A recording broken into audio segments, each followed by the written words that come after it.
Andy, my dude, have you heard of the magical website builder known as Squarespace? Ugh, not another Squarespace ad. I feel like every podcast is sponsored by them. Hey, don't knock it till you try it.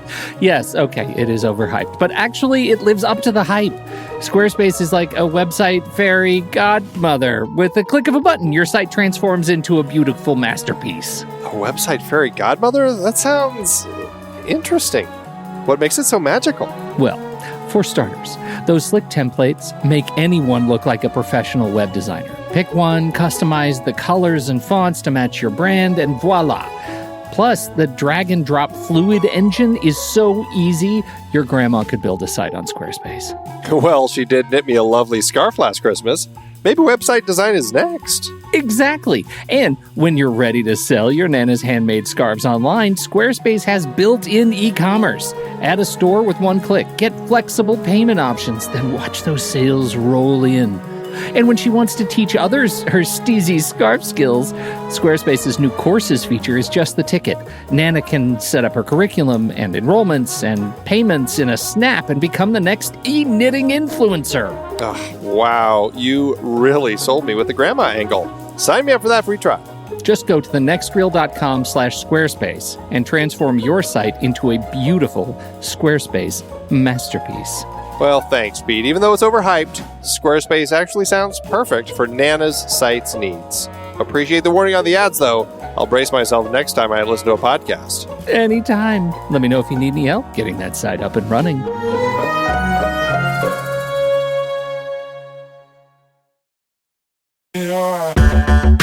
Andy, can you believe we've almost hit 700 episodes of The Next Reel?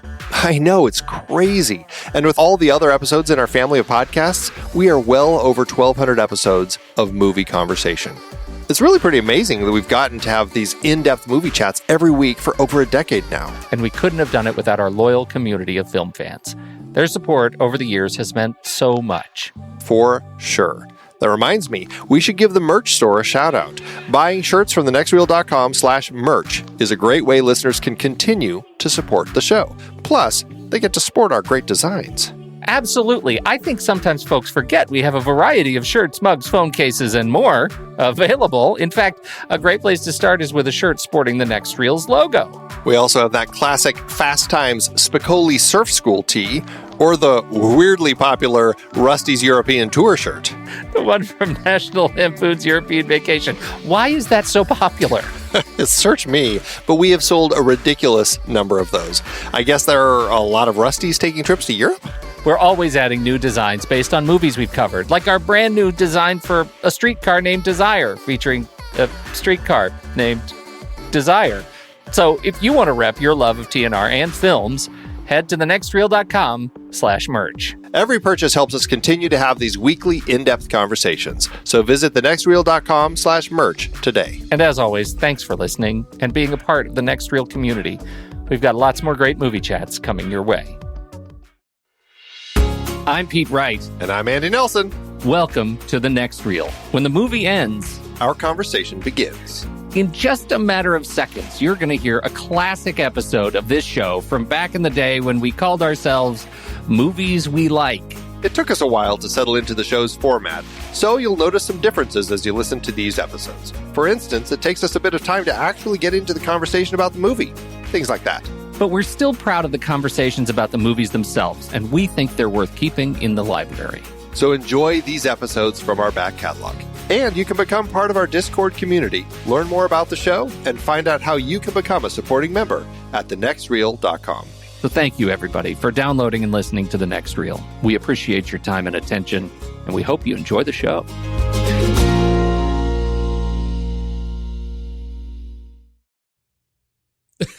Do I hear, is there some sort of like do you have some sort of a like prayer crier in the background?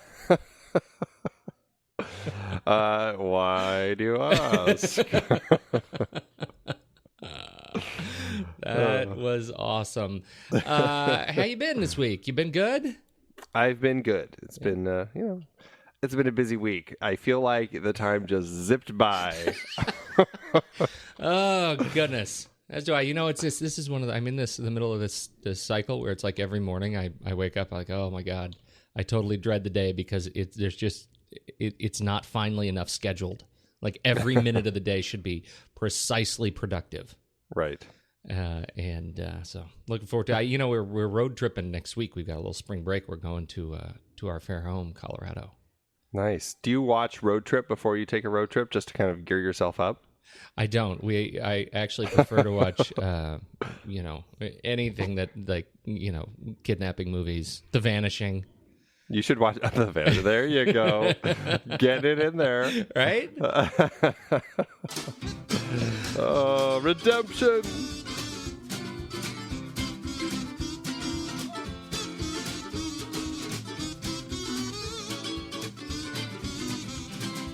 We are the Next Reel, everybody. Thanks for joining us and listening to our fair show. I'm Pete Wright. That there is Andy Nelson. Hey! Wow. Oh, wow. And you can find out more about the show at thenextreel.com. You can check out the blog, check out our click the links to jump over to our top 100 list over at Flickchart. You can join the conversation on the various social channels. We would love to. We'd love to hear you jump in and chat with us about your favorite movies and ours. And now, for our weekly report, I know everyone else looks forward to this as much as I do, on how Andy did versus the people. Yeah, it wasn't a good week for Andy. But okay, so I did a challenge for myself. I'm like, I'm going to take a huge mega blockbuster and see if I can find just some of the most obscure images from it possible, or obscure faces, or whatever I could find that I could potentially use on Instagram to try to sell it. But mega blockbuster, we're talking big leagues here, right? We're talking big leagues. Yeah, the movie this week was Iron Man. And so I went through it, and it's nigh impossible to find shots that aren't obvious. I mean, there really just way too many obvious shots. Yeah. So, but I mean, there's every now and then there's something that pops up, and so I put a picture up. And first day, and right away, it was clear to people that I had picked a blockbuster, and I find it so interesting that people can tell just based on the kind of the quality of the image, because right away, and it's a woman military person speaking into a microphone. And Man of Steel, Battleship, Transformers, like those all came up. It's like, wow, people are really onto me with this blockbuster thing. They really sensed it in the quality of the image. And then Fiery Batman, he ended up, I mean, he just kind of went, it was a little bit of a widespread, but I gave it to him because he said Iron Man 1, 2, or 3. Okay, so he didn't specifically single it out. But yes, he did get it right. It was Iron Man. So congratulations, Fiery Batman. On the first image. I know. That it goes to show how devoted some people are to some of these mega blockbusters, that they can just tell from some background player that they know exactly what movie it is. That's awesome. So now, what's your strat? You post your original images that you had planned, or do you change it up and post? I take a whole bunch of images, and some are more obvious and some are less obvious, and so I'll post some of the less obvious, but I'll post some of the more obvious ones too, because they already figured it out. So yeah, I love it. It's all part of the fun. Oh, that's really good. Yeah. So congratulations, Fiery Batman! You are entered to win the Pony Prize. And trailers.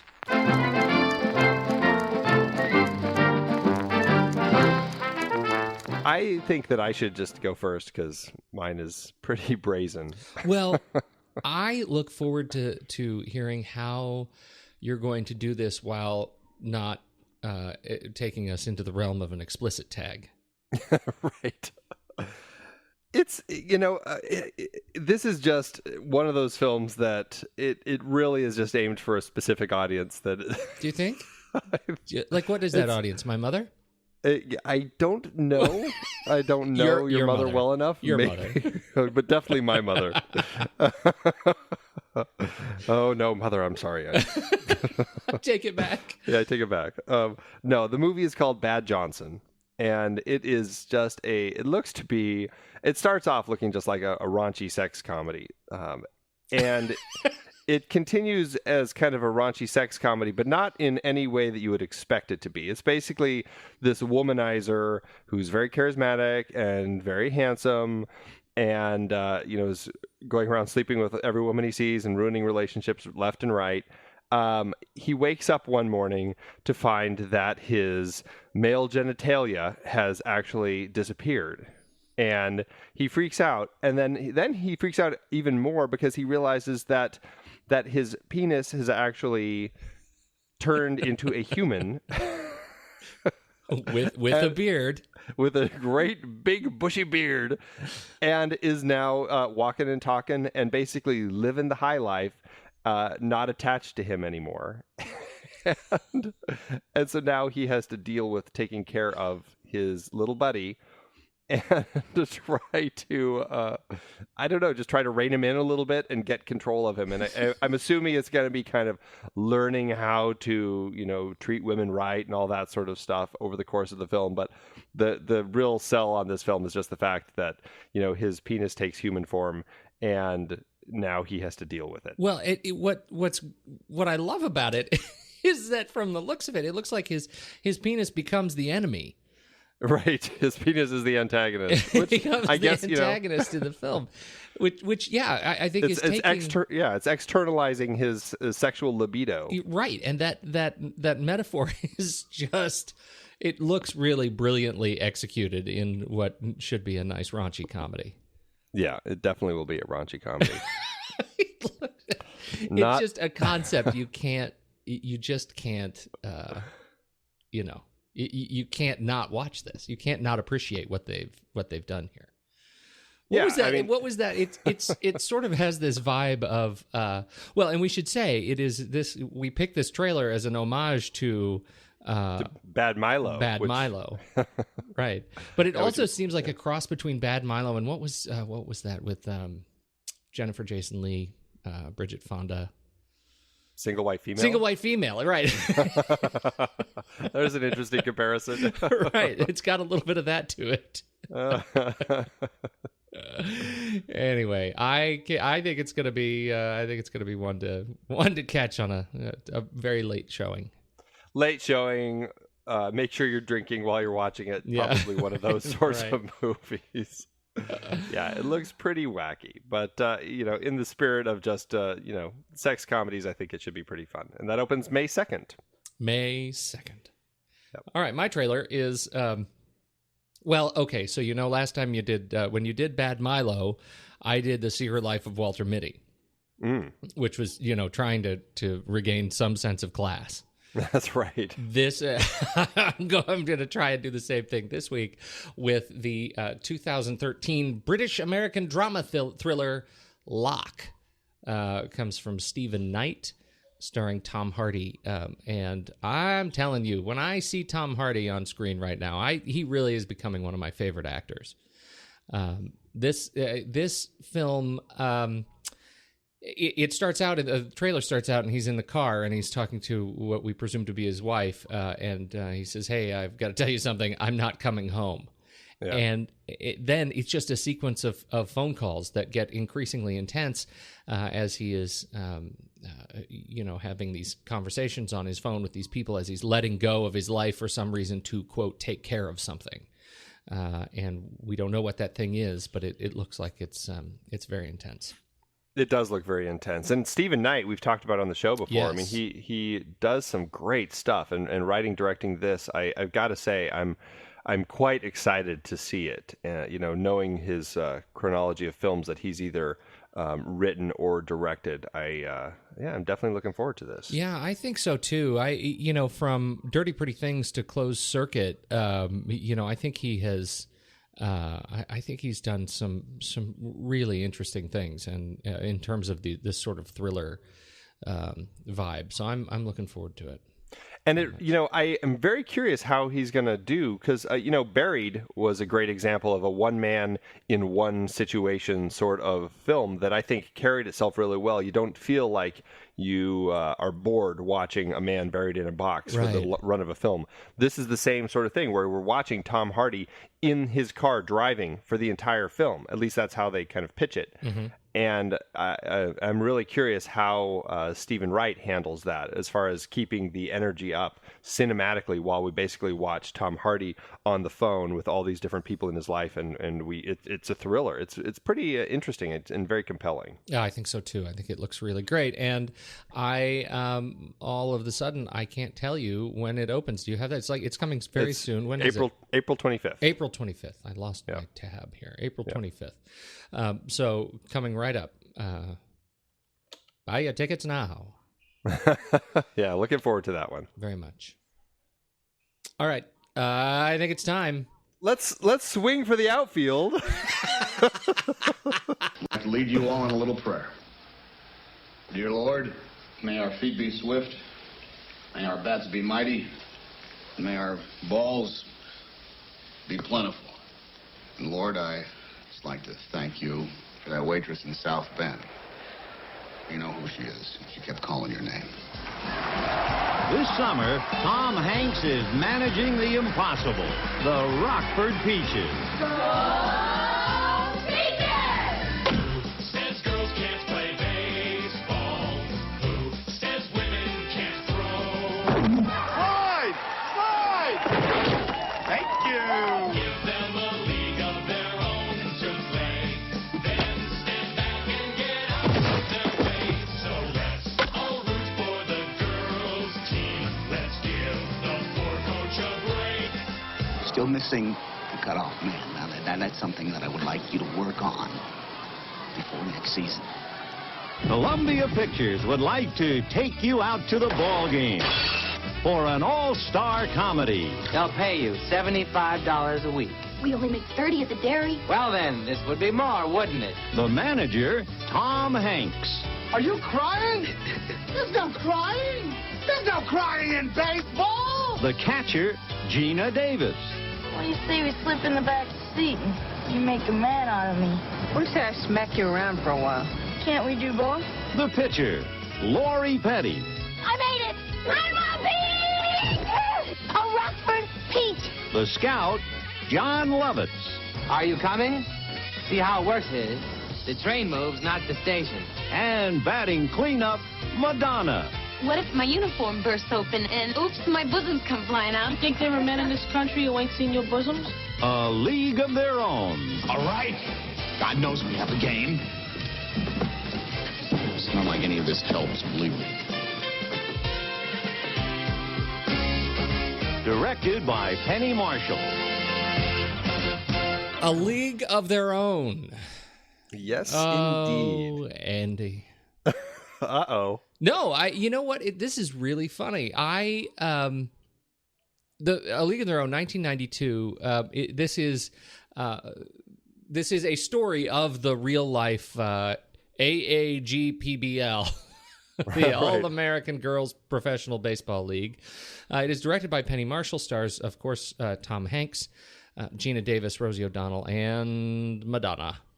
And Lori Petty. Yep. John Lovitz. Yeah, well, Stratton, there is. This Gary is Marshall. a significant cast in terms of just small roles. Even the two guys who follow around Rosie O'Donnell, those are guys who have shown up in a whole bunch of other places. They're just random audience, like stadium warmers. So this is one of those films that has a lot of really familiar faces to it. It's a film that I think, it obviously has its own resonance. And in 2012, it was selected for preservation in the National Film Registry, the Library of Congress. It is, quote, culturally, historically, and aesthetically significant. And yet, my memory of the film was, it was pretty cute. Of course, it's been a long time since I've seen it, so I'm curious for you, how did it hold up? You know, that's a great question. This is a movie that I've kind of always loved ever since it came out. Being the Tom Hanks fan that I am, I absolutely adored the film. It's a cute film. I love the story. I think that it was I don't think at the time when it came out, I don't think I appreciated the historical context of the film as much. I just kind of more enjoyed the story. And I think I'm shifting a little bit. I think a lot of the elements in the script now, I find a little kind of cute, kind of cutesy, very basic screenwriting. It still works. It's still effective. And in context of it being a fun comedy to put on, I still find that it works. But I just find it really obvious now when I watch it. I'm like, wow, that's just straight out of the book, straight out of the playbook as far as how to put your screenplay together. But I'm enjoying more now. I think the historical context of the film and just this getting this story out there, I think, is a great thing for people, for sports fans, for women. I think it's a great film to get out there just to keep alive the idea that look at what we did back in the 40s, this women's baseball league that I think was very inspiring for a lot of people. And even in the time of 1992 when this came out, there weren't a lot of women's sports out there at the time. And I think tennis and golf may have been the only two. And this film really kind of inspired a lot of women and created a lot more push for getting more women's sports out there. And so I think in the context of the historic nature of the film, I find that a lot more interesting and compelling now than the film itself. As much as I, on a cursory level watching the film, I definitely enjoy it, but definitely looking at it critically now, it's just it's a little weaker. I think I'm with you on that, although I did enjoy the film more than I thought I would. It surprised me going into the film the number of times I just sort of chuckled. There are some things structurally, I think, and the performances. Some of the performances I found are kind of tough to watch. And again, I know I'm on the record as kind of having trouble with films made in this era that look so much like they were made in this era. Although 92 was getting a little bit late for my trouble with the 80s era films. I really didn't like the opening and the close. I thought they were ridiculous. And this idea of dubbing Gina Davis's voice on the older actress was tough to watch. Yeah. And sort of like haunting in a really bad sort of paranormal activity way. Like it was not good. It was not good. But once we got into the baseball of it, once we got into the story of it and open with sort of this John Lovitz, doing his scouting routine, I found myself really quite charmed by the film. And I usually am not one to go for Gina Davis movies. I found she was charming and I liked her performance overall. And it was fun to watch Rosie O'Donnell and Madonna. But as you say, this is right out of the book. Yeah. And, even apart from the fact that I'd seen it, I've seen it. And so now we watched it as our family movie night last night. And so, my kids watched it too, and they of course hadn't seen it. And what I found most interesting were the number of times my daughter at 11 years old said, "Wow, that is super dumb." Talking not about the film, but about things like really with the skirts. They made them wear skirts. Like the stuff that I found she was really resonating with, this idea of, wow, we've come a long way. She didn't say it as much, but the things that she really found as dumb were the things that she just couldn't wrap her head around why they would do this. Why does a team of grown women need a chaperone? Right. Those kinds of things. Like that's something that I thought was really, I think when you talk about the lessons we learned from what we've been through, I think watching this film now, 20 plus years later, actually, it's worth watching. It's a film that is worth watching. It is, I don't know if it's necessarily significant, but it is resonant. Well, and it's significant in the sense that this is a story that more people should be aware of. I mean, I don't think I knew that there was ever an All-American Girls Professional Baseball League. A lot of the people involved in this film had no idea that there were ever professional women baseball players. Right. And when they found out, they're like, I can't believe that nobody talks about this. We absolutely need to get this story out there. Yes. And so in that context, I think it's an incredibly important film. And it is kind of surprising that this baseball league had essentially disappeared for as long as it did. I mean, it was, for the context of it, they created it because all of the men were going off to war in the early 40s. And so they needed something to keep people excited about baseball and keep the spirit of it going. And so they created the baseball league with women in order to keep people going to the stadiums and everything. So it lasted from 43 to 54. They managed to, it was so popular, they kept it going after the men returned home. And they were able to kind of keep going into the 50s. But then it kind of disappeared and, it just, I guess people just kind of forgot about it. So it is really nice to see that they did end up making a film about it. I think so too. I think in that context, the sequences between David Strathairn and Gary Marshall, I think, were the most important sequences in the film to me. Watching David Strathairn's character, who has worked tirelessly to create and he plays Ira Lowenstein. He was the general manager of the whole league. The whole league, right? And he has worked tirelessly to, as he says, create a product when there was no product, right? Mm-hmm. And at the point in the film when Gary Marshall comes back and says, it's too bad we aren't going to need these girls anymore. Now that there is this, now that there's this huge turnout for women's baseball, Strathairn's character says, I created something out of nothing, and we can't just let it go. Like there's room for this. We have to do this. Are you seriously suggesting that when the men come back from the war, we're going to tell these women to go back to the kitchens? Yeah. And I thought that was, in terms of weighty moments, those are really powerful sequences. And in other words, it comes in an otherwise pretty lightweight attribution to the kind of sincerity of the historical events, right? It really is lightweight. And that's something that struck me more this time, was the fact that the whole thing was fictionalized, except for, the actual creation of the team. All of the kind of context of the history was kept in, but the whole, the battle between two sisters, all of that stuff. They based some of the characters off of some of the real players and Jimmy Dugan, obviously. But in a large part, it was very fictional, which it struck me more this time. It's like, I wonder why they opted to just create a kind of a lightweight comedic story rather than just tell an actual historical story of it. Well, can you you have watched, I know, more of the behind the scenes stuff than I have, right? Yeah. Can you talk a little bit about how the cast came together and how the film just sort of came together? Because my hunch was that they managed to secure some otherwise predominantly comic actors, and that sets the tone of the film.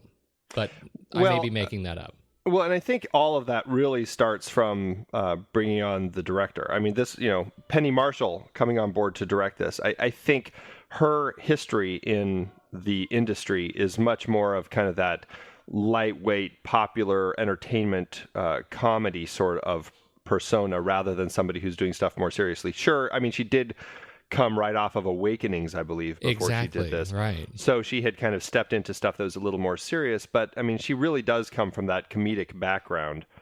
And but she's somebody who's always been interested in sports, and when she heard about this, she's like, this is a story, like I said, this is a story that we have to get out there. She actually started trying to find female screenwriters to write this script. And she pushed and pushed, and none of them were interested. They're all like, oh, no, I that's not a story I want to tell, and I don't know why. So she ended up going to Babaloo Mandela and Lowell Gantz, who she had worked with back in the Laverne and Shirley days. And, we've already talked about them. They were the Oscar-nominated writers of Splash. Right.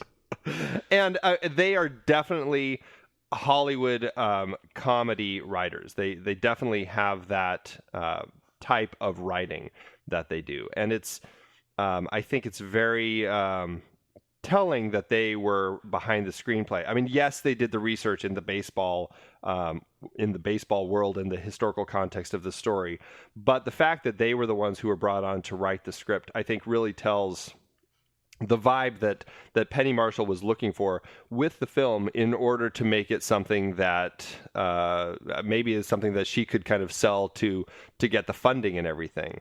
And even in that context, I mean, she still had to fight with the producers. You know how, I mean, with the studio, and we've talked about studio and their decisions and everything. They were arguing with her quite a bit about this story, about things like, well, why doesn't Gina Davis end up with Tom Hanks at the end? That's just, she has to end up with Tom Hanks. That's how the movie should end. And she's like, this is the 40s. A woman who's happily married is not going to leave her husband just because this guy comes along. It just doesn't make sense in the context of the times. And so she was fighting with them over things like that. And a lot of the things that, the decisions that they wanted made in the film, I don't know, hearing all of that, it struck me, we kind of had this conversation back when we were talking about 42. And how that was a film that the studios were nervous to make because, how many people are going to come watch a film about black baseball players? And I think this was one where the studio was talking to her about how many people are going to come watch a film about women baseball players. And so I think that because of that, they ended up adopting this kind of fun, kind of lightweight story that wasn't as, maybe it wasn't based on the history of the actual event, but it was going to be a fun film that would draw the crowds in. And interestingly, give Tom Hanks top billing in a film that is really a Gina Davis film. Well, right, exactly. Then, and yes, Gina had, her own little gold man and everything. So she was definitely somebody that has some clout. But Tom Hanks had been pretty big, and the fact that then they were able to get him on board, and he's a huge baseball fan anyway, so Tom Hanks was perfect for the part to come on board. And he talks about it. He's just like, okay, so I got to spend a summer in a baseball uniform, sitting around with a whole bunch of women who were playing baseball, and I got to go out on the field and kind of play whenever I wanted to. It was like a dream come true job for him, like this Apollo 13, Saving Private Ryan. He's got these kind of roles that he always kind of wanted to be, and here he is getting to do all of them. Guy whose bucket list is significantly checked off. Right. He doesn't have much left on that bucket list. And so, yeah, he was perfect for the part, and he was excited to be a part of the film. And I think, he already had worked with Penny Marshall on Big, so he was very comfortable working with her. He had already worked with Lowell and Babaloo on Splash, so he was very comfortable with them as the writers. And he knew it was going to be kind of this kind of fun comedy story, and so I think he was just very comfortable in it. And I don't think that the top billing hurt. Especially drawing in the male audience who may have been otherwise, a movie about women's baseball players, I don't know. Yeah, exactly. So, and to be fair, I mean, I say that sort of out of the side of my mouth, Tom Hanks, Tom billing, but the truth is there are some fantastic bits of Tom Hanks in this film, and quite memorable bits, and I think there's no crying in baseball sequence gets quoted a lot, but to me the better bit is the kind of punchline to that joke when later in the film, he's been accosting this one of the players for not throwing the ball in the right place, and so she starts crying. There's no crying in baseball, and he does this whole little monologue about that, and he asks the umpires, "They're crying in baseball." It just goes on and on. Well, later she does the same thing, and he has a silent barrage of rage in her direction, but causes her not to start crying. And he's just, you get a sort of refreshing reminder of just how physical an actor Tom Hanks is. Mm-hmm. Especially in the context of all of these films coming out of Bosom Buddies that got progressively more and more serious. Right. And he, in this period of his career, he was it's very much sort of the Jim Carrey syndrome, when you have a guy who is so immensely talented at being a physical comedian, making that transition to do things that are more serious, in this case Apollo 13, in Carrey's case Eternal Sunshine, you're trying to hide something that is such a wonderful strength. And I think in this film, when you see him do this, or the incredible urination scene in the locker room, which I think, apart from being kind of cutesy clumsy, is also culturally resonant in its own way. I think it reminds us what a talent Tom Hanks is. Yeah, and plus, I think he had been gotten a lot of accolades for for Big, which he did back in '88 with Penny Right. Marshall. I mean, he got nominated for an Oscar for it, for Pete's sake. And then he kind of hit a string of just a tough spell. And as much as I might love some of the movies in that tough spell, I think a lot of people didn't. I mean, after he did Big, he was in Punchline, The Burbs, Turner and Hooch, Joe versus the Volcano, which we've talked about on the show, The Bonfire of the Vanities, Radio Flyer. Not a lot of stuff that was necessarily pushing him in the right direction, or at least the direction he wanted to be going in, especially coming off of an Oscar-nominated performance. And so I think he was kind of, in a way, it almost looks like he was kind of going back to a comfortable spot with Penny Marshall, where he could play kind of a character that, he wasn't the lead of the film necessarily, but it was a spot where he could kind of get himself back on track. Because then right after that, he goes into Sleepless in Seattle, Philadelphia, Forrest Gump. And so I think that really kind of got him back in the direction he was going. Because if he kept going the direction of Bonfire of the Vanities, he really could have ended up in probably a spot where he's not on the show too often. We're not talking about... Bonfire of the Vanities. My goodness. It's an interesting experience. Brian De Palma, back to our Brian De Palma conversation. Yeah. He tries and tries, and sometimes he succeeds, and sometimes he doesn't succeed. Brian De Palma, more spaghetti. I don't even know what that means. You think about it for just a little bit. Oh God. I'm with you. I think I think this is it's interesting, and I think it almost is unfortunate, kind of the place these people were in this career, and that is, I guess, in spite of the wonderful things I think of these bits and of Tom Hanks' performance in this film, the one thing I could not let go of in this viewing is it seemed like he was putting on airs a bit to be as old and surly as he was. He just didn't seem quite the type to pull off the surly manager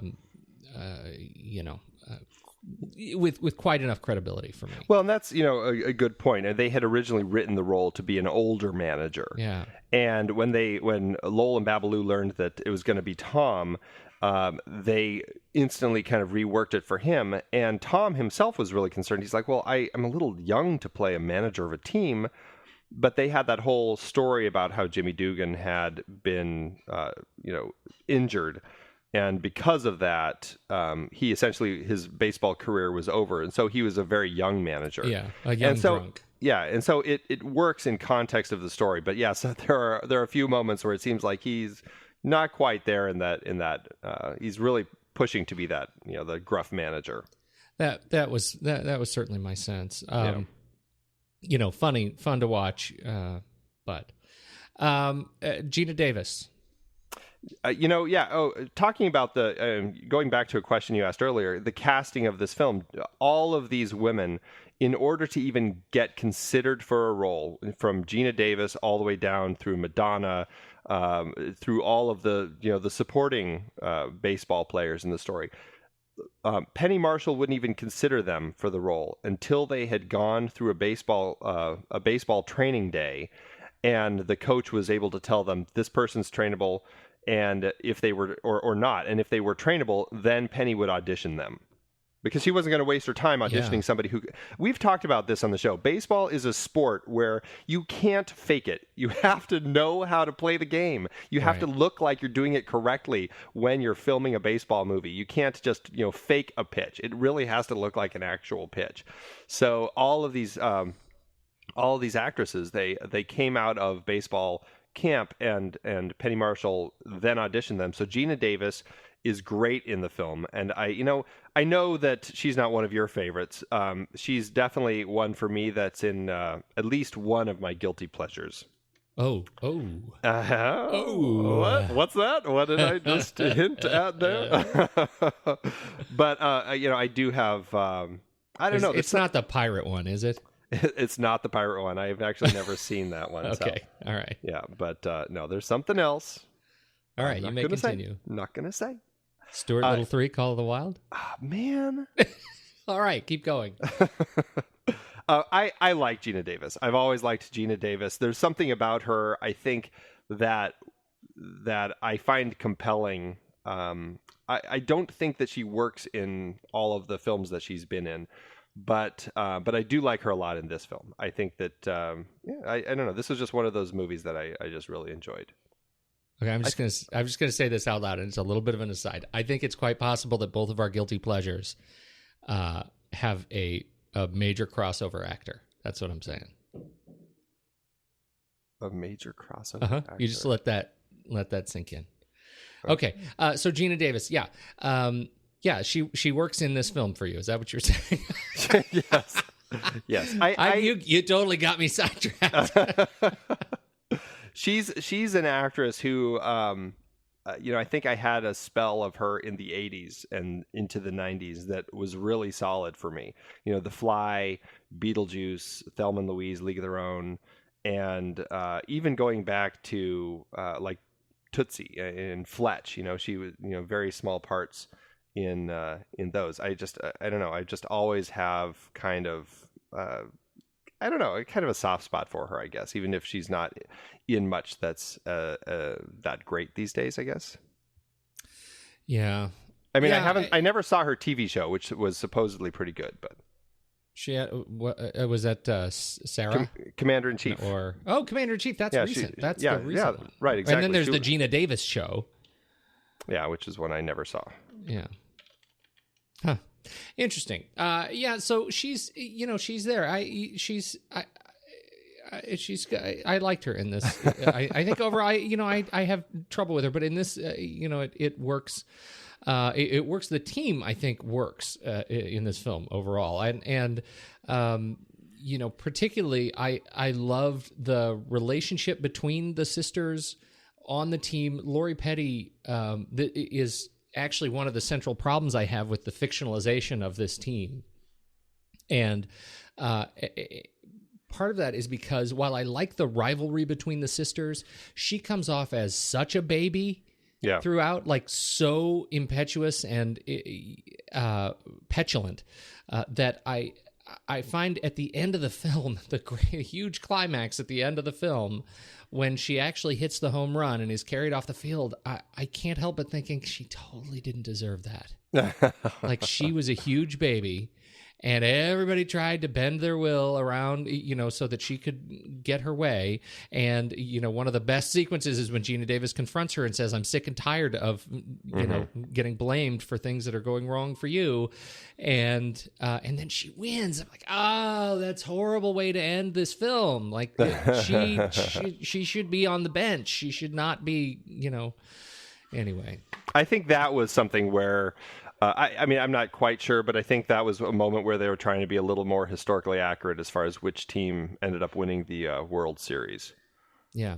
And so that's when I mentioned that I have trouble with some of the performances, and usually I quite like Lori Petty. I mean, I think she's a interesting and charming actress. I don't think I've seen her in much else. She was in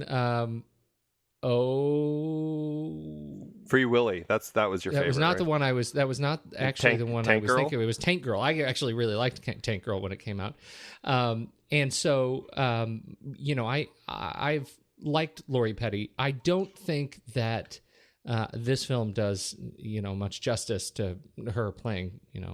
It's okay to be upset and insulted about treatment on a sports team. I get it, but she came off as such a child, and maybe it was just she looked too old to be the child that she was playing. I don't know. I don't know, but you're right. She's one of the characters I've always kind of had a hard time with. There is something about the ultra juvenileness of her that always comes across as, is she just playing it like she's supposed to be 17, or is that just how she decided to play the character? I don't know, but it does drive me a little crazy right out of the gate. It does. And to that point, I think when I have problems with performances, it is because of that. It's the same thing that applies to Tom Hanks, same thing that applies, across the board to performances I have trouble with. It's because they're playing it like they think they should, and not, it doesn't feel terribly authentic. Well, and to that point, this is something going back to what I said earlier, there's something about the screenplay for this that I do find so much more simple. We always talk about this in my screenwriting class, and we usually try to get the writers to write much more basic scripts kind of like this while they're learning, rather than write what we call a ninja level writing script, which is something like Tarantino does. It is a great example of just very basic screenwriting skills. And just the way that Lowell and Babaloo do the setups and payoffs all through the film, I find just so obvious and straightforward. They always seem to be looking for the easy laugh, the easy dramatic moment, like the big joke about Marla Hooch and the way she looks, right out of the gate, how she comes up and she's got the big doe eye look. Yeah. Just simple things like the reflection of the flag on the side of the train. And then there's all the little, and I'm one to say I love the way that they actually do make it feel like I get to know, I swear, the entire team watching this film. I swear I could pinpoint any player because they're all given a moment, but because of that, it does feel very, very written. Like you've got, there's the one who's the illiterate. So we have that little moment. There's the Madonna where, she has her little breakdown moment about, I never want to go back to that life, Mr. Candy Bar Man. Yeah. Whatever, she's got that little moment. You've got the even going to like the African American player or the woman who throws the ball, and you've got that just one moment to give us that they can play too, but they're not allowed sort of sense. You've got all these different little things like the simplicity of the way that they do these setups and payoffs throughout the film. It works very well in the context of the film, but I feel that some of the actors are kind of pull it off in their performances better than others, and I think for some it's just they don't sell it as well when it's coming through in written in such a simplistic way. Yes. Yeah. I think that's that's certainly the aesthetic I get. It's almost snapped together. Yeah, right. Bit by bit snapped together, and that's a good way to describe it. Yeah, it feels very modular. And yet, like you say, when some characters that pull it off better than others, if there is somebody who just, really nails the character that she was meant to play in this film, I think it's Rosie O'Donnell. I mean, she, that loudmouth, brash character that is always screaming.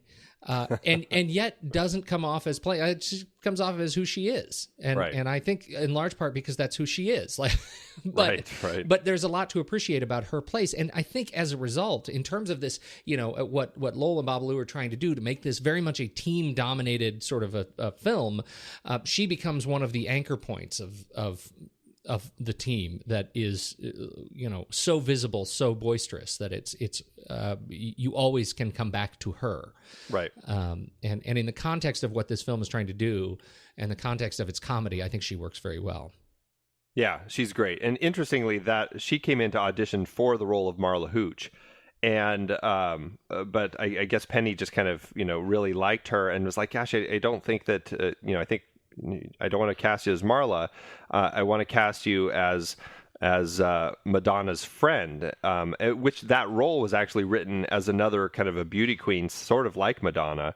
But Penny thought it might work better to have somebody who's just kind of a little more tough and not quite the beauty queen playing with Madonna, where they both at least have the same personality. And she thought that she and Madonna would kind of, their personalities would mesh, which they did perfectly. I mean, they come across like they're best friends, and I believe that this film actually created a friendship for the two of them that lasted for quite a while. I don't know if they're still are, but I believe that they were friends for quite a while after this. Yeah, that was I remember a lot of Rosie and Madonna news. Right, exactly. In my years of reading the tabs. Yes. Those were the years. We all had those years. Don't pretend to ignore it. So, so I that friendship. I mean, you talk about their friendship on this in this film. I think it works very well, and it is the dance sequence in particular. I think is charming and funny, and it gives Madonna a chance to showboat. And and it is a showboat, but they actually cast her only because they knew that there was a dance scene and they needed somebody who could dance. Yeah, Yeah. And so she's, I think she pulls it off, and she looks great, and it's sort of the Madonna that, I remember from my youth. Yes. She's a very charming addition to the cast, I think. I've always loved Madonna, and she's somebody who I think sometimes her persona gets ahead of her in films. I think for the most part in this film, she does a great job of maintaining a presence as just another player. She doesn't come across as, I want to make sure that I'm the center of attention. And Yeah. I mean, there's a time or two, but it's not too bad. I think that she really kind of was good just being one of the players. No, I totally agree. I totally agree with that. She was great. She's what was she? This was a time when she was doing more movies. Well, I mean, she had just actually, Truth or Dare was actually, I think, had just come out, which isn't like a movie. It was definitely more of her, just her concert film. But it was it was out, and I think it had just opened at Cannes when she was working on this. But she had done, I can't remember if this was right in the middle of the spell of her films or... Yeah, because she had done like Desperately Seeking Susan, and she did Dick Tracy. She did Evita. That was after this, I guess. And so, like, there was much more of a sense of her as an actress through the late 80s and 90s. And since then, there just hasn't. She's clearly done some other things. She really hasn't done much since. The last thing I remember was, she had done those. It's kind of like, aside from her James Bond appearance in Die Another Day, she had done those two horrible films in the early 2000s, The Next Best Thing and Swept Away. And I think after that, she's kind of disappeared for the most part. Yeah. So. Yeah, it's interesting to kind of watch her career trajectory. I mean, those were the movies that you look at Desperately Seeking Susan and Dick Tracy. I mean, those were she was part of the draw. Like her her career was at a high. Yeah, it was. And then she even did a Woody Allen film right before this, Shadows and Fog. Was Shadows and Fog, right? Yeah, so a very strange little turn there. Who's That Girl? Shanghai Surprise. Oh, Madonna. Those were the days. Okay, who else do you want to talk about? Well, I think there's a I'm just going to rattle off the list of players on the Rockford Peaches because I think they all have their great stuff. Gina Davis, Laurie Petty, Anne Ramsey, Megan Cavanaugh as Marla, Rosie O'Donnell, Freddie Simpson, Tracy Reiner, who I mentioned last time, weirdly had been in a lot of Tom Hanks movies. Right. And I did some research, and it's like, big duh, she's the daughter of Penny Marshall. It's like, oh, okay, that makes a little more sense now. And she's from her first husband, I believe, but she took the last name of Penny's second husband, Rob Reiner. So clearly she was kind of in the circles that Tom Hanks was in, which is why she popped up in a lot of stuff. Madonna, Biddy Schramm, who I think she's one of my favorite parts of the movie. One, because of the "There's No Crying in Baseball" scene, and also because her son, who is just, I think, one of those parts that I never fully understand. Like, it's just such a strange addition to it, but it plays for comedy so well, and it's got a great, set of setups as to how annoying her son is, and the great payoff of Tom Hanks throwing the mitt and hitting him in the face, which is still and then one of the being funniest so things I've ever excited about it, like, I got him. That Stillwell, what do they call him? Angel? Stillwell Angel, played by Justin Scheller, the young Justin Scheller, who you're right. I mean, he is. You really do join in the hate. Yes, you absolutely do. When Madonna picks up a bat and says, "Excuse me, Evelyn, honey, I've got to kill your son." I mean, he is played for laughs. He's clearly written for laughs and played for laughs, and it comes across perfectly, I think. Absolutely. So that's Biddy Schramm and her son, Renee Coleman. Ann Cusack, one of the Cusack siblings. She plays Shirley Baker, the illiterate. who Madonna teaches to read through little romance novels. Robin Knight, Patty Pelton, Kelly Simpkins, and Connie Pounds. So a lot of great players on the team. I think they all do a great job. And then I think the other ones, another player that is on the other team, which I had forgotten, is Téa Leoni, actually pops up on the other side. I was like, oh, yeah, this is kind of where she, I don't know if this is where she kind of got her start, but certainly one of her early films. Absolutely. And we've already talked about John Lovitz, but David Strathairn's fantastic. Gary Marshall. And David Strathairn coming off of 8 Men Out. I don't think he had done too far before. So clearly somebody who's in the baseball circles, and definitely somebody who, he's just, man, I swear, you put him in a movie and it just instantly goes up a notch. Oh, seriously. Yeah. He's in one of my guilty pleasures. Good. And Gary Marshall, Penny's brother, who came in after somebody had dropped out. She just called him, and he came in to play this great part of Walter Harvey, the candy bar mogul. And another guy who Tom Hanks has worked with periodically. Gary Marshall. Nothing in common. Pretty much anything you put the word mogul after it, Gary Marshall could be that guy. Candy bar mogul, glue mogul. Yeah, he could be any mogul. That'd be Gary Marshall. Yes, he could. He absolutely fantastic. could. He's gosh, unfortunately, he's turned into the guy who just directs kind of just some of those just schmaltzy, multi story films like Valentine's Day and New Year's Eve. It's like, I wish you were doing better things, Gary. I know. It's really frustrating. And just acting more. He's so funny. He's just a funny guy. He really is. He's got a great presence. He certainly does. Yeah. Other extras. Let's see. Julie Croteau, Lynn Cartwright, Bill Pullman briefly. Mm-hmm. Yeah. A nice little appearance in this right before he popped up as Tom Hanks' rival in a second film, Sleepless in Seattle. That's right. Yeah. Let's see, Janet Jones, Don Davis, Eddie Jones, Mark Holton as the elder Stillwell. I love Eddie Jones. He plays Marla's dad. Yes. And he's just one of those faces that pops up in films that I just always love seeing Eddie Jones. He never seems to be in huge parts that I recall, but things like Seabiscuit, where he's the owner of the other horse. These little parts that just, I don't know, I just always enjoy seeing him. Absolutely. Another one, Alan Wilder, is another one of those guys. He plays Nelson, Marla's husband.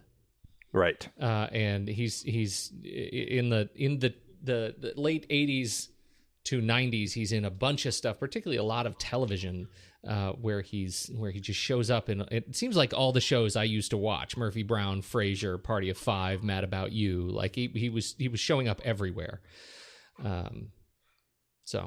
Yeah.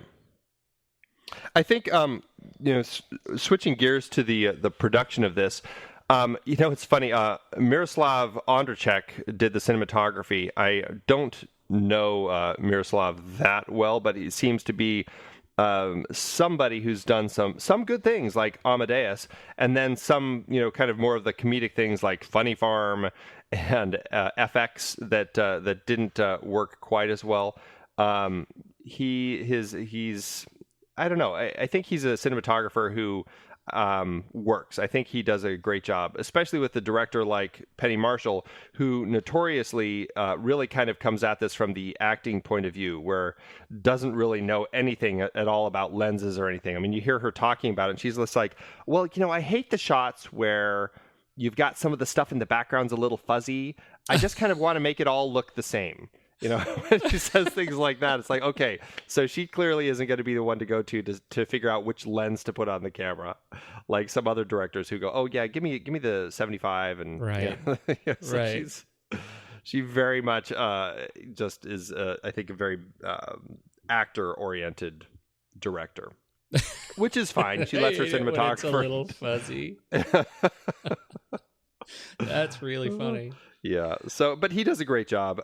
He did some films that I really, Silkwood, World According to Garp, Ragtime. The 80s for him was, he did some good films. Yeah, I think leading up to Amadeus, I think Yeah. he was doing some great stuff. And then I think he kind of turned and stopped doing stuff that was as great, maybe. But You weren't a big fan of Valmont? You know- Milos Forman? I never saw Valmont, but I did quite enjoy the Dangerous Liaisons, the other version of that story. Yeah. But Yeah, he's, this, like you say, however, this film, when you look at it in terms of production, it kind of takes the same tone as the script. It's modular, like it's very clean. There's nothing particularly, outlandishly innovative. He's not doing anything that would detract from the general tone of the film. No. But it's funny, Penny talks about the cinematographer and how he, along with Hans Zimmer, who wrote the music, they both came from Europe and have no idea about baseball. They walked into this. And so the cinematographer told her one time, he's like, when she slides into base, the lighting just doesn't look right. Let's just reframe the shot and we'll have her sliding over into the first base. And Penny's just like, it doesn't work that way. You can't have him sliding into first base because he's sliding into home, and it needs to look like it's home base. So, You can't do that. yeah, it doesn't. That's not how baseball works. You don't get to pick the base that you're You sliding know what? into. I think the ball is a little small. Maybe we could find something bigger, like a cantaloupe. Oh, that's funny. The music. Can we talk about the music? Yeah. What's your thought of the music? Well, the Hans Zimmer score doesn't. I mean, it's not music that's particularly memorable. But what is just horribly distracting is the soundtrack. Yeah, which is terrible. And I have to imagine it was terrible in 1992. It's terrible. Yeah, it's stuff that they. I don't know. I think that this was kind of at that weird time where they were finding people to just do songs who weren't necessarily big names, or they were big names in a way that people involved in the film thought they were big names, but maybe it was because they were big names like 5 or 10 years before. They just don't seem to fit, and it is a tough one. I actually like Hans Zimmer's score, even if I do find it a bit repetitive. Like you feel like that music that plays during the big climax, I feel like we already heard it 2 or 3 times before. Yeah. But I still I find it effective. But yeah, the rest of the stuff in the music is just it's kind of painful to listen to. There's some classics, some Rodgers and Hart, and oh sure, there are some classics in the kind of back in the day that are fine. Standards are fine, but wow, Carole King. Yeah. Oh my goodness, that opening song is just terrible. Yeah. And the Madonna, we got a good. I'm sitting there with my wife and getting a good laugh at this Madonna tune that we really had never heard. And given where she was in her career, that this song didn't become the standout song. This used to be my playground is really funny to me. That it was not good.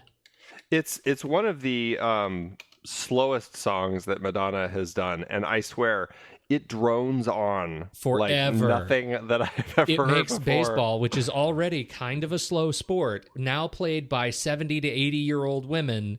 That's what we're watching in these closing credits. It makes it seem interminable. Yeah. Like there are too many people in this film to run credits because it just goes forever and ever and ever.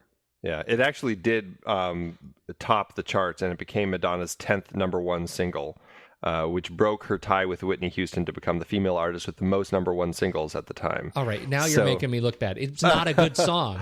I know it's not a good song. Trust me, I just am surprised that it actually topped the charts and did as well as it did. Did you remember it? I mean, am I alone? Oh, I totally remember it. I totally do? remember it. I've always remembered. Yeah, well, I mean, I've seen this movie a million times. Okay.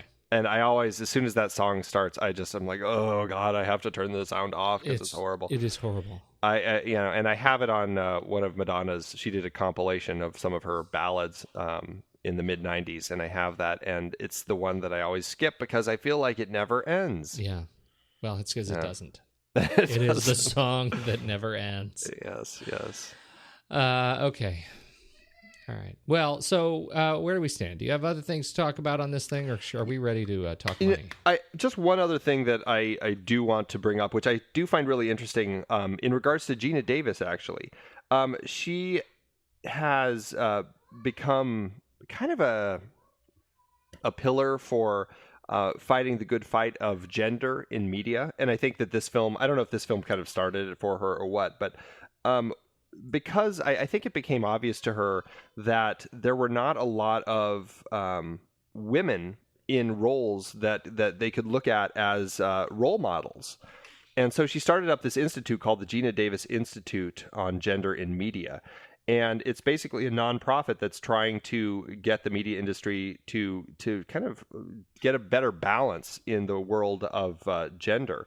And just a few interesting statistics that she threw out there. This little flyer that came with the Blu-ray, and it really kind of surprised me in a kind of a shocking way. But these are just some stats about gender in media that I thought I'd throw out there.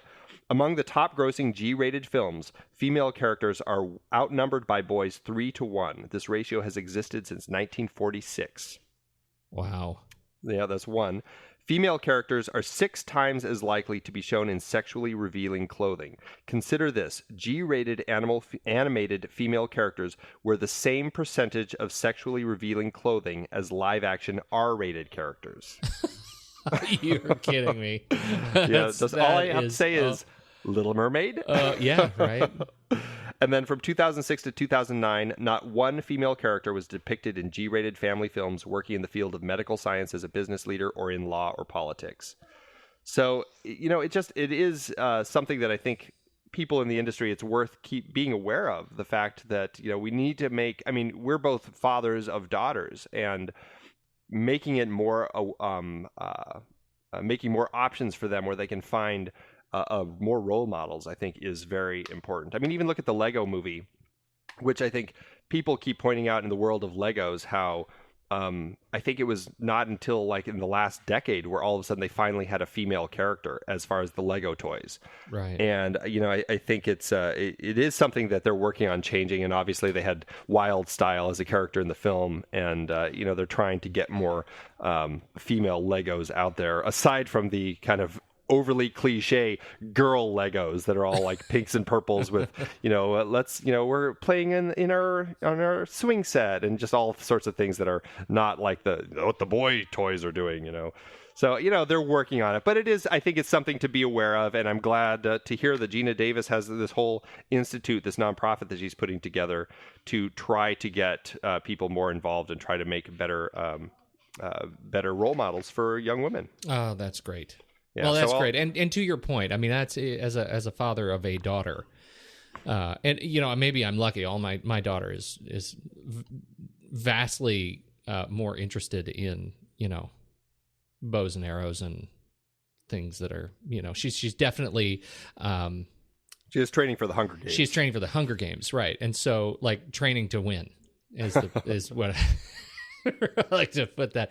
And she really has never resonated with the things that are specifically targeted for girls, and tends to really, the movies that she likes, I find her getting more frustrated when there are things that are really observably girly, like targeted to a specific, like pinks and purples and kind of princessy things. So yep. I think I get lucky on that front. But to your point, we need more options that give more, that show more strength and a little bit more realistic portrayal of the breadth of interests.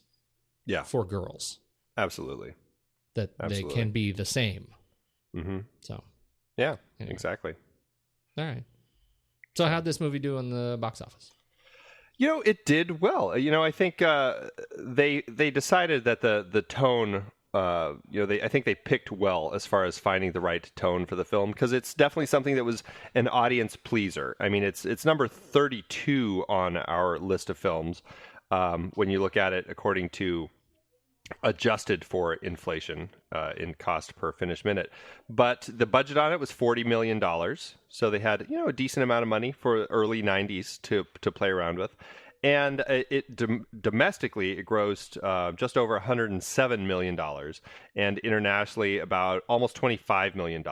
So all told, when you adjust for inflation, looking at profit per finished minute of $1.2 million that they made. So it did really well.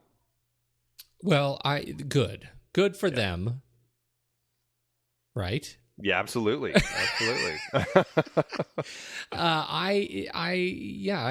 think it's like we said, it's a significant movie. I got nothing else to say. It is. I mean, it's not a film I'm quite ready to show my daughter because it does have some stuff that is a little more PG rated. Some of the lines, but I am very much looking forward to sitting down and showing this to her because I think that it's just a strong film for her to see, just to see what women can do. Yeah, and that was we ended the film last night. And my daughter looks up. She says, "That was a great movie." Yeah, right. Awesome. It's great. It's a great movie that wasn't Frozen. Yeah, which is low hanging fruit around here. Yes. So, all right, let's rank it. Let's do it. All right, so ready? Where do they find us? Well, you go over to flickchart.com is where you go, and you look for the next reel, flickchart.com/next reel, and you join us over there, and you check out our list of stack ranked movies, all the movies that we have done on this show. You'll find them there, and we'll see if A League of Their Own cracks the golden top 100. Let's see. All right, we've got A League of Their Own or Sunshine. Well, that's an interesting one. It is. It's a tough one. I would say Sunshine, because that's the movie I would put on first. Yeah, it's interesting. I feel they both have their own problems. A League of Their Own has. We already talked about kind of the problems with its screenplay. Sunshine definitely has some problems in the third act with its screenplay. But that being said. Yeah, and on that front, I think I disagree with you on that. We've talked about that show. I think I find less trouble with Sunshine than you do. But in that point, I have trouble with it because I feel like as soon as I say Sunshine, my gut says that League of Their Own probably deserves to be higher than that. That's kind of funny, right? Well, yeah. Yeah, I don't know. I'm a little torn on this one. I feel like I'm going to go League of Their Own, but I feel like I could go Sunshine too. Well, I don't have a really good case to make for Sunshine, apart from I just generally enjoy the film more. I think on that front alone, I need to say Sunshine. Yeah, I'm okay with that. I mean, Sunshine for me, I think it's less the problem in the third act with the story, and it's more just how Danny Boyle chose to shoot it that really distracts me. Every time the antagonist comes on screen, it's just like those blurry, shaky shots of him. Like, why couldn't you just show him? Making it so annoying. Yeah, okay. I get your point. But I think knowing that, I'm even more inclined to say Sunshine. All right, well, I'll say Sunshine. All right. I know where this next one is going. A League of Their Own or Pete's all-time favorite, Yee Yee, a 1 and a 2. A League of Their Own. I'll say League of Their Own. A League of Their Own or Ronin. Ronin. I will say Ronin, but I do like A League of Their Own too. A League of Their Own or It Happened One Night. Huh. I would say A League of Their Own, but I think it's just because, as sad as it is to say, I still am more inclined to put on a more recent film than It Happened One Night. Yeah, I'll say A League of Their Own. A League of Their Own or Driving Miss Daisy. Driving Miss Daisy. I will agree with you. It doesn't have the laughs. It doesn't have no crying in baseball, but talk about resonance. I know. It does have Morgan Freeman. It's a slow film, but there's a lot of power in it. A League of Their Own or Alien 3. I'll go A League of Their Own. I mean, I do like Alien 3 despite its problems, but I'm still going to go League of Their Own. If it was the first two Alien films, I would pick them. Alien 3, man, this is tough. I'm torn, and I know there are so many people out there who don't like Alien 3 as much. But for David Fincher alone, I think, gosh. I know, but it is a bit of a mess. If he had been given more free reign, I don't know. I feel like it could have been a better film. I feel like that extended cut helps, but I still feel like, okay, I can see the greatness in there. It's just there's a lot of things that. You know what it is? I have to say, what would David want me to pick? And I honestly think David would want me to pick A League of Their Own. Oh, well, there you go. He probably would. A League of Their Own or Midnight Run? A League of Their Own. Yeah, I would do A League of Their Own. And all right, there we are. Number 82. 82. Out of 124. That's all right. That's yeah, good. I think it is. That's good. I can live with that. It's in the top 100, and it's got great stuff going on, and it's definitely a film worth checking out. So this wraps up our Tom Hanks, right? Yeah, it wraps up our Tom Hanks series. We didn't do any of the. We did Apollo 13, but I think we probably have to do more Tom Hanks. I'm okay with that. Do you have any sort of sense of kind of overall impression given the movies that we have watched? I know your love for Tom Hanks burns ever so brightly, but what is your sense of the review of these films? Well, this I think was a just kind of a great look at Tom, the start of his career into his his award-winning days, and really kind of finding his footing as far as the direction he was really going to take. I think that the four movies that we looked at gave us a great sense of not just the great comedic sense that he has and the way that he can really latch onto the comedy in any particular situation, but it really gave us a good sense as to finding his footing with bigger stories and being able to kind of break out of just the easy comedy that he could find in Splash and all the way through League of Their Own, but into stuff like Forrest Gump and Apollo 13, and how he was able to kind of take the persona that he had in the Hollywood system and really transition into a leading actor who could carry a film, and not just to making a lot of money, but to something that really tapped into people's hearts and their pocketbooks and the awards. I mean, I think this was a great look at him finding his footing and becoming the big, no pun intended, Tom Hanks that we all know and love. Yeah, I think that is almost spot on to my assessment of it too. And I when I think about the recent Tom Hanks movies, even movies that I found kind of messy like Cloud Atlas, the Tom Hanks in Captain Phillips is the Tom Hanks that I think he was meant to be. I think you can see here these films as almost a practice run at the films that I think have really come to define who he is. Catch Me If You Can, and I'm Charlie Wilson's War, and the films that I really like, and so it's really fun to go back and look at some of these older films, and I look forward to doing this again. Oh, The Green Mile. Yeah. Yeah, a lot of movies to talk about. A lot of movies to talk about, but this was fun going back in time. And where do we go from here? Well, continuing our Apollo 18 conversation last week, we are going to be jumping into a little found footage series, which I am quite looking forward to. I definitely love found footage films, and I think we have a great little selection of them. We're going to do Quarantine, Cloverfield, Chronicle, and Troll Hunter. So really, we couldn't find another K? We couldn't. I looked. Yeah. And Kroll Hunter. Kroll Hunter.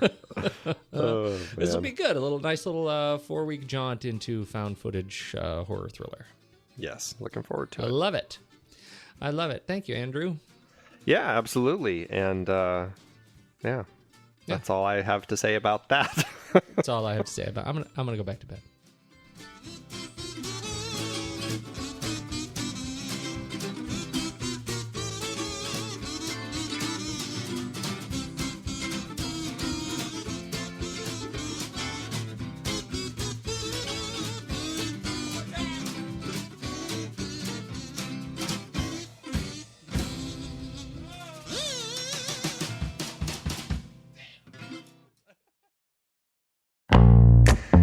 It is hard to believe that we have been having in-depth weekly conversations about movies since 2011. So many great conversations over the years about so many great movies. And some stinkers. Well, true. But producing this show week after week requires a ton of work behind the scenes.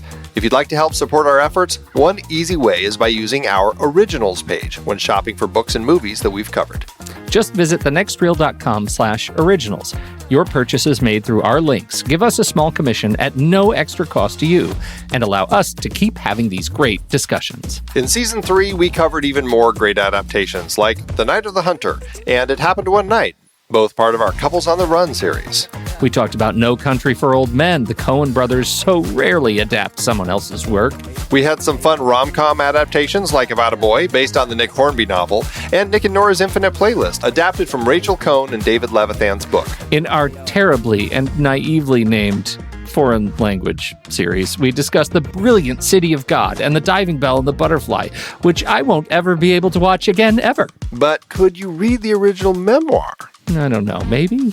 We had our Richard Dysart series with adaptations like The Day of the Locust and Being There. Plus, we had that fantastic interview with the man himself. The one where we had him sit on the floor. Because this chair was so squeaky. Good times.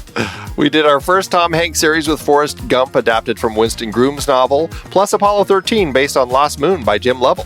And we did another year series looking at films from 1981, including Das Boot, Gallipoli, and Thief, all based on books. Listeners can dive deeper into all of these original stories and more at thenextreel.com/originals. Every book, play, movie, video game. You bet. We have talked about some video game adaptations as well. It doesn't matter the source, just follow the link. Every purchase supports the podcast. Check out the full list at thenextreel.com/originals and get reading, watching, performing, or playing today.